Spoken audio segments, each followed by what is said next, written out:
Ako lang ba yung tuwang-tuwa doon sa mga hayop na nagkukung fu?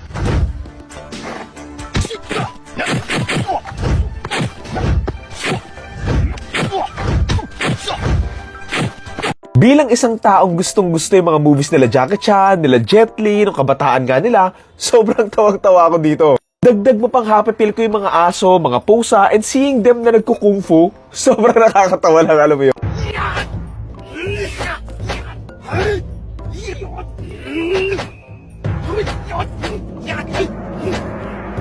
Sobrang naaalala ko dito yung mga movies ni Jackie Chan like yung Snakes in the Eagle Shadow, yung Drunken Master 1 and 2. Lalo na nga doon sa Drunken Master 1 kasi nga may parte dito na pinakita nga dinemo nga niya yung mga 8 gods ata nung drunken fighting form, and ayan yung naaalala ko sa ginagawa ng mga aso pusang to.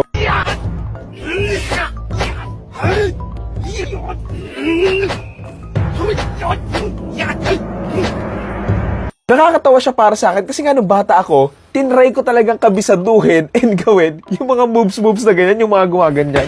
Mga ganyan,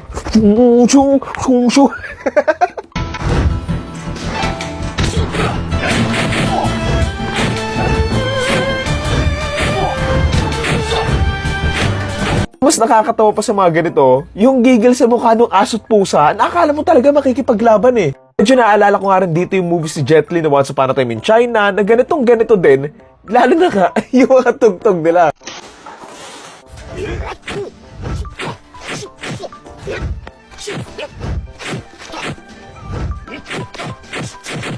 Alam ko may masamang angle yung paggamit nga ng AI, pero siguro kung sa ganito lang, okay lang yan, sige lang. Naman ko ba, there's something funny lang talaga sa mga hayop na makikita mong gumagalaw na parang tao. Nakakatawa pa dito kasi nga sobrang realistic din tignan. Siguro kung wala kang alam sa internet, baka paniwalaan mo pang totoo to eh.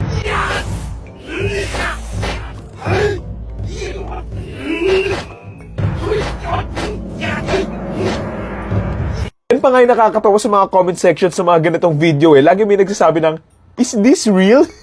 Oo, sarcastic sila dyan. Pero nakakatawa lang kasing minamak nila yung mga taong paniwalain ba na kadalasan mga matatanda na magtatanong pa kahit obvious naman na fake lang naman yung video.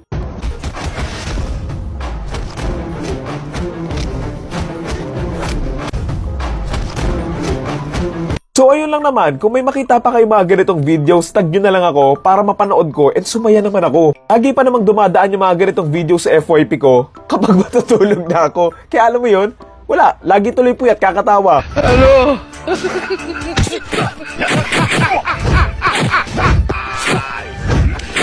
Wala ka no?